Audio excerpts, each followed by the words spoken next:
अप्रमेय संख्या पर आधारित एक प्रश्न है। यह बार बार बोर्ड एग्जामिनेशन में, चाहे वो सीबीएसई का एग्जामिनेशन बोर्ड हो या बिहार बोर्ड हो या किसी स्टेट का बोर्ड हो, यह क्वेश्चन बहुत ही इंपॉर्टेंट क्वेश्चन है कि सिद्ध करें कि √2, √3, √5 एक अप्रमेय संख्या है। तो मैं एक उदाहरण लेता हूं। प्रश्न है कि सिद्ध करें कि √5 एक अपरिमेय संख्या है।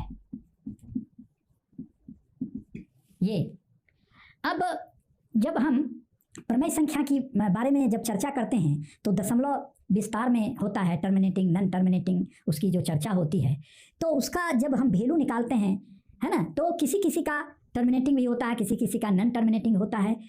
और कोई वैल्यू जो होता है वह इंड ही नहीं होता है, टर्मिनेटिंग हमेशा वो आते रहता है, रिपीटिंग होते रहता है।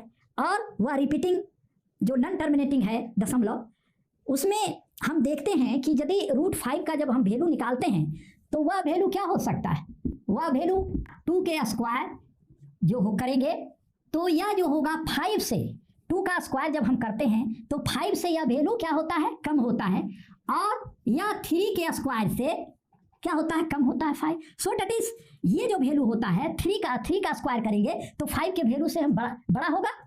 तो यहाँ हम यह कह सकते हैं कि √5 का जो वैल्यू होगा वह 2 और 3 के बीच में होगा, 2 और 3 के बीच का वैल्यू होगा। अतः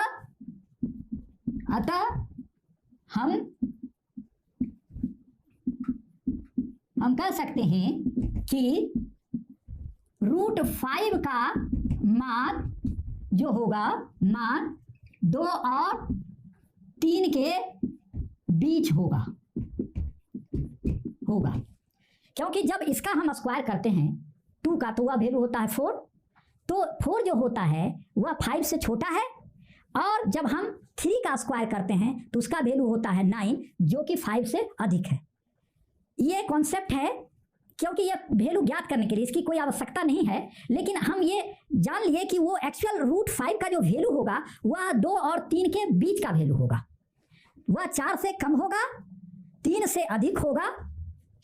तो ये जो वैल्यू है हमारा वह 2 और 3 के बीच में होगा, अर्थात यह जो वैल्यू होगा 2 और 3 के बीच में होगा। तो यहाँ हम लिखेंगे, माना कि हमें सिद्ध करना है, तो माना कि √5 एक परिमेय संख्या है, √5 एक प्रमेय संख्या है। तो प्रमेय संख्या के परिभाषा से, तो परिमेय संख्या की परिभाषा से हम क्या जानते हैं कि यह जब प्रमेय संख्या होगा तब √5 जो होगा p/q के रूप में होगा। क्योंकि प्रमेय संख्या को हम परिभाषित करते हैं तब कहते हैं कि प्रमेय संख्या वह संख्या है जो p/q के रूप में व्यक्त होता है। तब जब हम √5 को प्रमेय संख्या माने हैं, क्योंकि हमको प्रूफ करना है कि यह अप्रमेय संख्या है, तो जब यह अप्रमेय संख्या है तो यह हम मान सकते हैं कि यह एक प्रमेय संख्या है।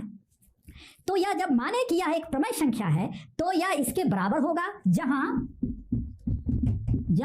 q does not equal to 0 और यहां p और q एक धन पूर्णांक संख्या है। अतः p और q का कोई उभयनिष्ठ गुणनखंड नहीं है,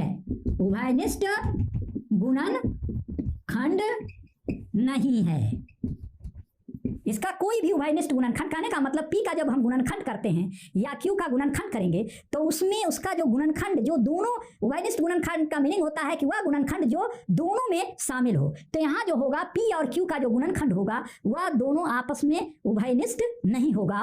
अब इसको हम दोनों तरफ यहाँ, अतः 5 = p² हुआ, तो इसको हम इस रूप में भी लिख सकते हैं, p² q × q को हम q × q लिख सकते हैं। तो ये लिख सकते हैं, यहाँ क्रॉस करेंगे 5 × q = p² q।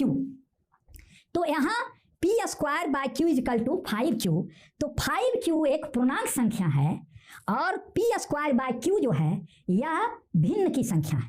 P square by Q क्या है? यह एक भिन्न संख्या है।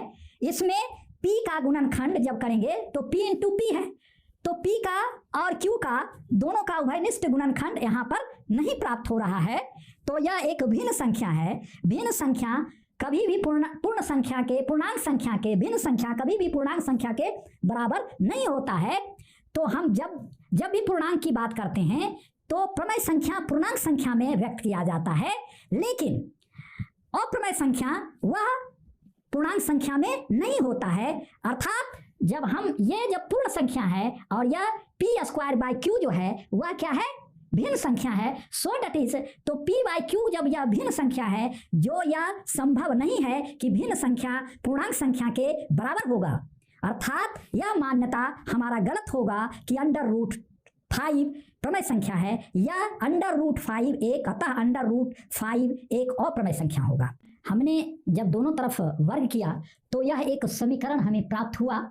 वह समीकरण है P square by Q equal to 5, वह 5 के बराबर है, 5q के बराबर है या 5q के बराबर है, जो 5q रिप्रेजेंट करता है पूर्णांक संख्या को, और पी स्क्वायर बाय क्यू जो है वह रिप्रेजेंट कर रहा है भिन्न संख्या को, जहां चूंकि p और q में कोई उभयनिष्ठ गुणनखंड नहीं है, अतः p इंटू पी जब करेंगे तो p का गुणनखंड p है, लेकिन q का जो उभयनिष्ठ गुणनखंड दोनों में शामिल नहीं है, उभयनिष्ठ नहीं है, क्योंकि जब भी हम तुलना करेंगे कि दो पूर्णांक संख्या के बीच में करेंगे, p एक अलग पूर्णांक संख्या हो गया, q एक अलग हो गया, तो दोनों में कोई उभयनिष्ठ गुणनखंड नहीं है, अतः पी स्क्वायर बाय क्यू जो होगा एक भिन्न होगा। जो P square by Q square क्या होगा? यह भिन्न होगा, और पी क्यू जो है वह जो है एक पूर्ण संख्या है। तो यह कभी भी भिन्न और पूर्णांक संख्या कभी दोनों आपस में बराबर नहीं होंगे, यह मान्यता गलत है या असंभव है। अतः समीकरण 1 से जब हम लेंगे तो यहाँ पर जो ये इजकल टू जो दिखा रहे हैं यह बात गलत हो गया, क्योंकि जब पी स्क्वायर बाय क्यू जो है वह भिन्न है और पी क्यू जो है पूर्णांक है, यह दोनों आपस में कभी भी बराबर नहीं होंगे। 1 के कभी बराबर नहीं होंगे 1/2, क्योंकि यह डज नॉट इक्वल टू, क्योंकि यह 1 है और उसका वैल्यू जो बता रहा है 1/2, वह भिन्न है। तो यहाँ पर यही दर्शा रहा है पी स्क्वायर बाय क्यू भिन्न है और पी क्यू पूर्णांक है, यह आपस में कभी भी बराबर नहीं होगा। और पूर्ण संख्या के रूप में प्रमेय संख्या को रिप्रेजेंट करते हैं और भिन्न में भी रिप्रेजेंट करते हैं, लेकिन उसका जो वैल्यू होता है दशमलव में, जब हम उसका वैल्यू निकालते हैं तो टर्मिनेटिंग और नॉन टर्मिनेटिंग में भी होता है, लेकिन उसका जब वैल्यू होता है वह पूर्ण वर्गमूल में नहीं होता है, √5 √7, तो उसका जब हम वैल्यू निकालेंगे तो वह हमेशा है ना नॉन टर्मिनेटिंग में ही जाएगा वह वैल्यू। तो यहाँ पर हम कह सकते हैं समीकरण 1 से कि भिन्न कभी भी पूर्णांक के बराबर नहीं होगा, असंभव है। अतः मेरी मान्यता जो हमने माना कि √5 एक प्रमेय संख्या है वह गलत है। सो है ना, अतः √5 एक अप्रमेय संख्या